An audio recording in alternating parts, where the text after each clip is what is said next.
ก็ต้องโยนแล้วนะครับว่าตรงนี้คณะทำงานจะซ้อมนะครับ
ก็ต้องโยนแล้วนะครับ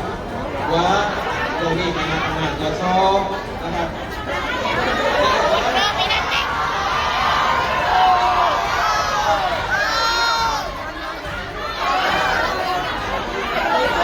เครื่องด่ากำลังทำงานนะคะ